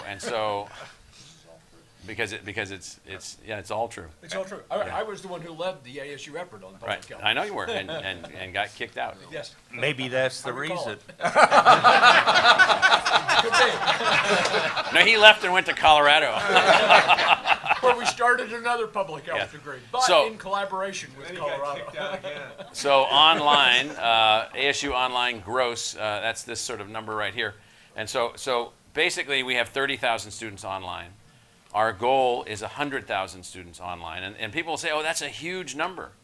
You kidding me? There's 1 million people in Arizona alone that went to college and never finished. There's 33 million people in the United States that went to college and never finished. There's 1 million people in Arizona who never finished college, who will not be able to take advantage of the full aspects of the future economy. So we're saying, could we have 100,000 students on campus and 1 other student online pursuing a degree? That's basically our model. Rich, just talk a little bit about the finances of the return for us at 100,000 students. That's over $1 billion of revenue with substantial then revenue. You can see where it's going here. If you look at this number right here, the 616 right here. I think I got that right. Yes. Yep. So that number right there in FY25, that's the contribution of ASU Online to the operating budget of ASU. $616 million, twice the state appropriation. That's why I brought it up. I mean, Which is, we're not betting the farm on anything, but we bet a chunk of the farm on that. I'm telling you.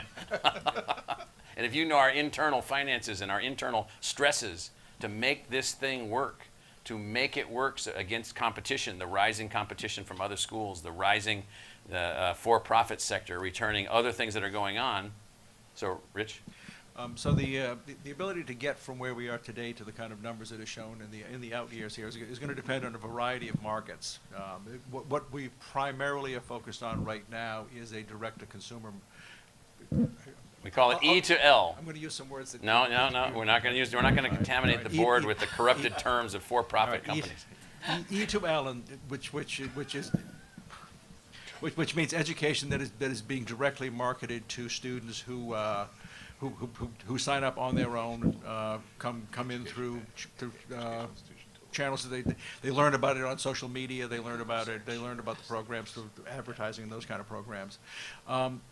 Starbucks was the first effort to go into a market that goes beyond that, where we're looking to create partnerships with other institutions. They could be commercial institutions, they could be government institutions that have an interest in educating their employees. And there's a variety of reasons why. Some might be because they're trying to reduce their attrition rates for employees. Others might be that they're trying to increase the educational capacity. Some even care about their employees within the institution, and some are just looking to be good citizens and provide their employees with opportunities that go beyond what they might find in the company. Starbucks falls into that category. But there are a lot of companies that have educational benefit programs, and the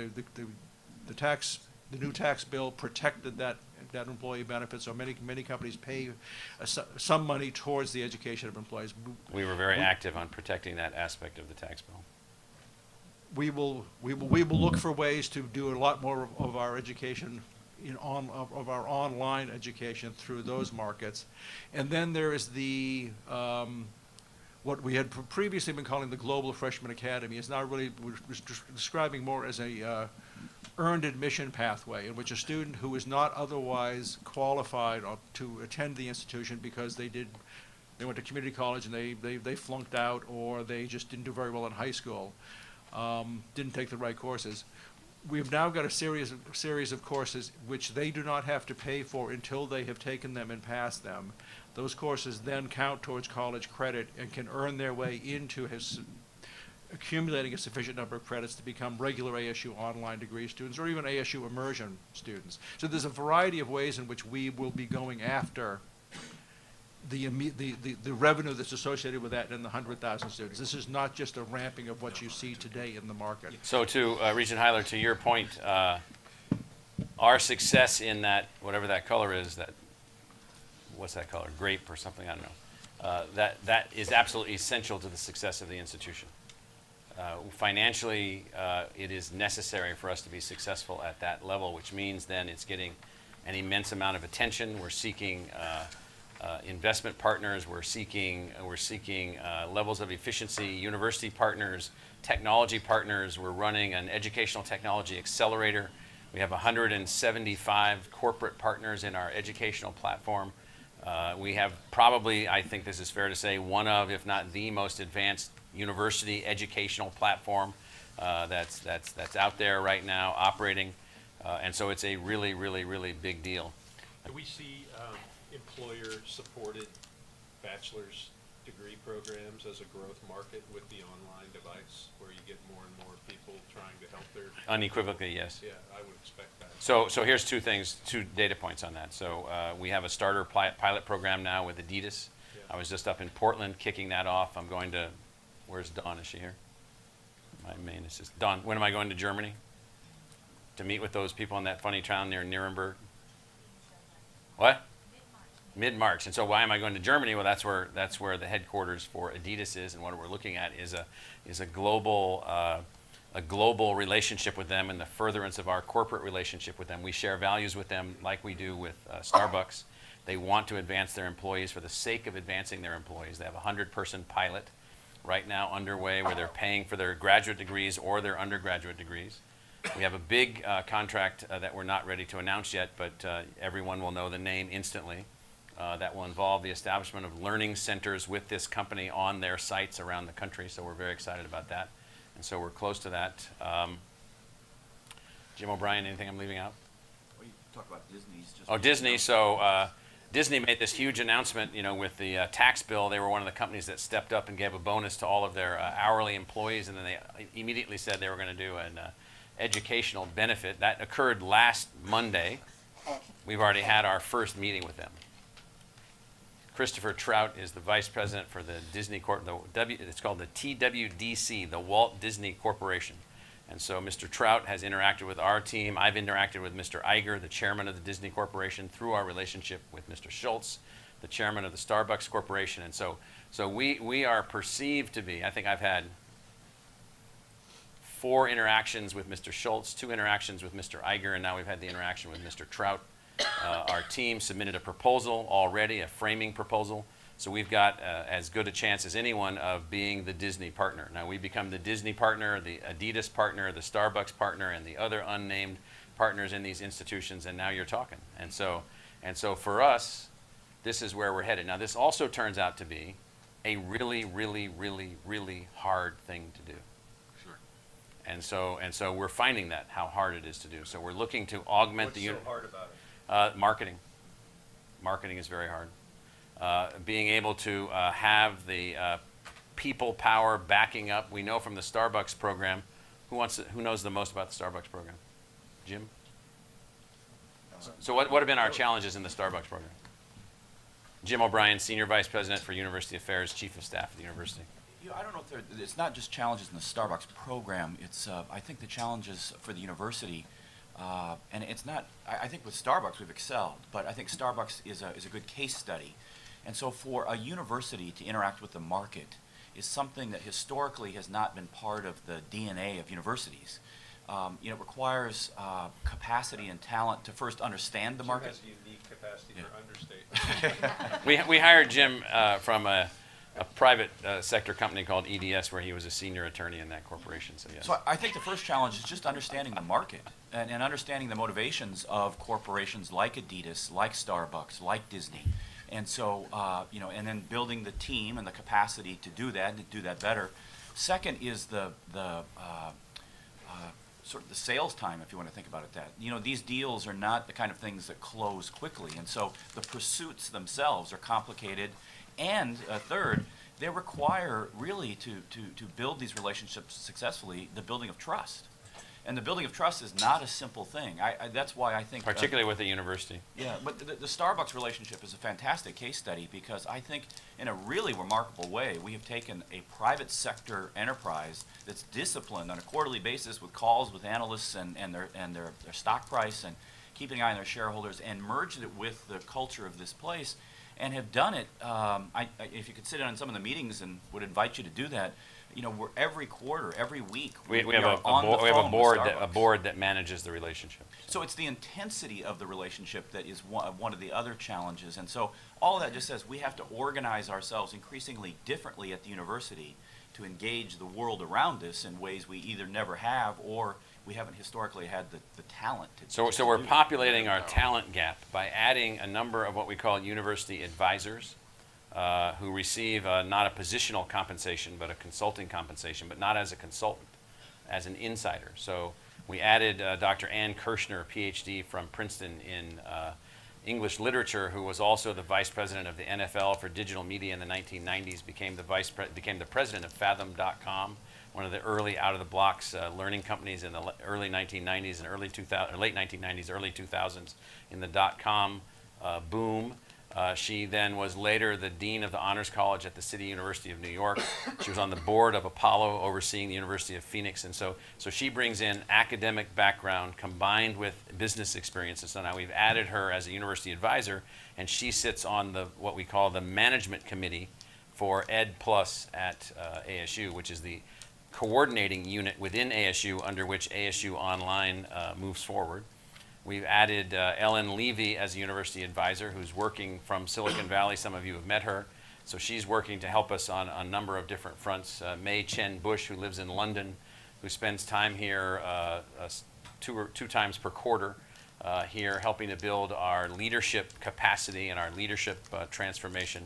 We've taken other faculty members like Manu Ipe and focused her on issues related to creating design culture and a range of other things. We continue to run the Office of University Initiatives. I know that Jacqueline is here. Jacqueline Smith, who's the Associate Vice President and the Executive Director of the core unit within my office, which is related to driving initiatives forward.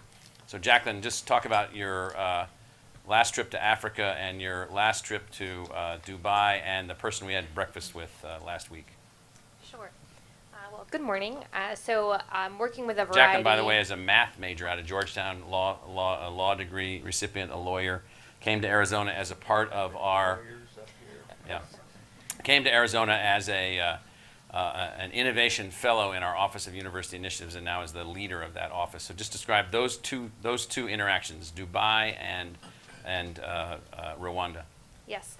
So in Dubai, we're working with a foundation that is interested in greatly expanding access to education in the Arab world. So we're working with them in three ways. One, there'll be learners that are coming to our campus. This is all online. Just back up. This is all online. So. Yes.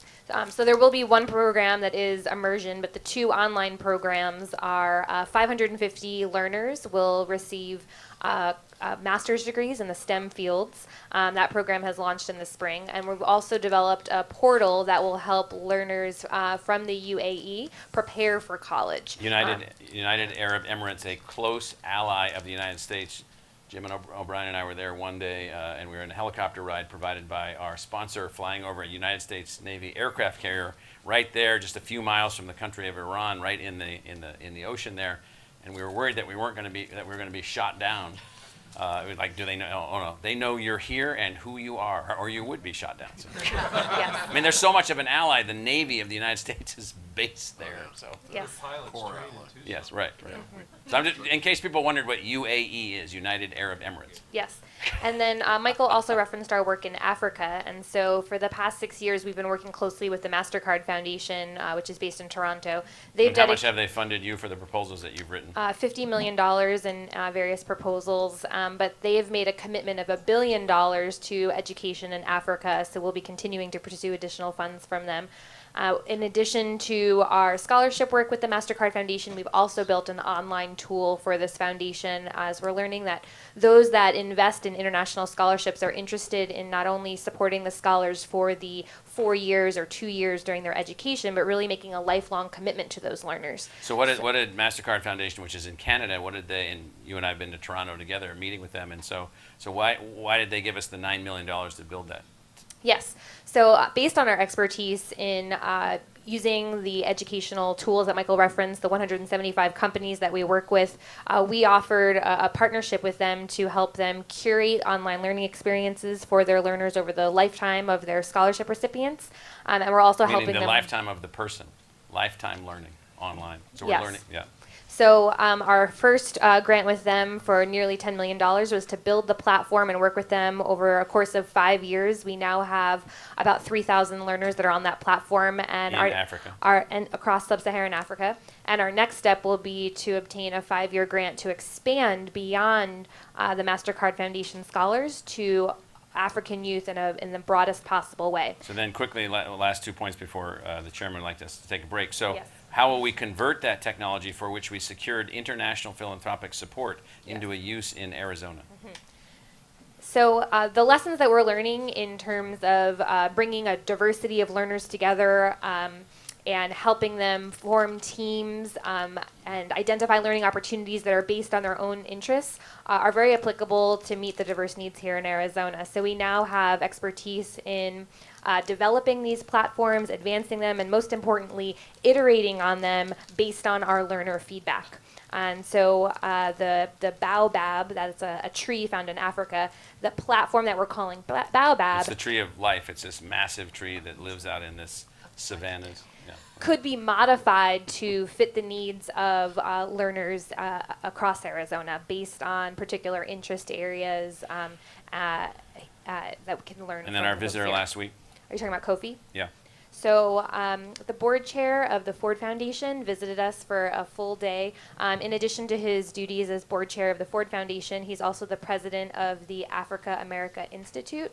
and he came to better understand the model of ASU as a national service university, and is deeply interested in universities in Africa embracing this kind of enterprise framework. And he's identified in particular interest in advancing our work in Ghana, as ASU is already working with 2 universities there, and so we'll be following up with him. And then so back to a financial question. So do we, in the long run, as we expand in the Middle East with our programs, do we generate revenue? Yes. Yeah, so that was my follow-up. So Yes. what's, in a nutshell, and I'm sure it varies from engagement to engagement, but in a nutshell, what is the financial model and the funds flow that? Our target is a 40% margin. Now, we don't have a margin on all partnerships because we need to start some partnerships. So our margin with some of our startup partnerships are substantially. Now we say this in a semi less precise way than we might, because margins are things that institutions like us never talk about. Yeah. And so. Yeah, and I don't want you to go into detail Yeah. now, but I mean, obviously the power of scale in this particular modality is Yes. rather overwhelming. So the provost knows that what are we spending, or Rich, but I think Mark, before, Mr. Chairman, just one last comment. And so we're investing in our core platform how much money per year to see it be successful? The Ed Plus. Oh, Ed Plus. I was going to say 200, I think. Is that right? Well, that's revenue, but No. about That's the 40. top line? Is it 40 million? The investment in the Ed Plus, the central functions of Ed Plus, where the instructional design work takes place, where the pursuit of these business arrangements takes place, all of the things that we've talked about, short of the teaching itself and the direct acquisition of students in the marketplace, is about somewhere between $35 and $40 million this year for that. So $40 million a year we're putting into a core unit. This is a huge scale. That's a large amount of resources. And then that unit leverages the rest of the institution. And the rest of the institution then advances with these degrees, these programs, and so forth and so on. So we get people educated, we get social transformation, we get opportunity for people that wouldn't have opportunity, and we get margin. Well, it's the equivalent of a highly resourced startup company.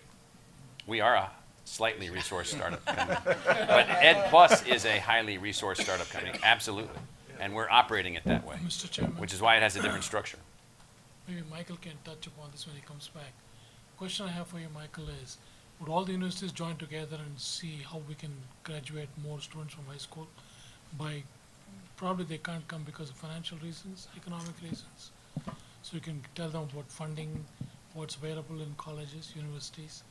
Well, I mean, so the issue is not one of students not being able to One of the issues I think is come. These are first generation students. These are low income students. And so what we have in Arizona is we have other issues that we haven't figured out how to resolve yet. There's other really complicated issues that we're still working on. But back to the earlier chart, on this one, that's a problem we have to solve in one way or another. So, Mr. Chairman. Thank you. And we've held you here, none of you against your will, because I've seen people getting up and leaving. So we're going to take a half-hour break, and we'll gavel it back to order immediately at 12 o'clock. So, Thank you, Mr. Chairman. Thank you. That's a very generous break. I know. But don't be late on the return. There'll be punishments if.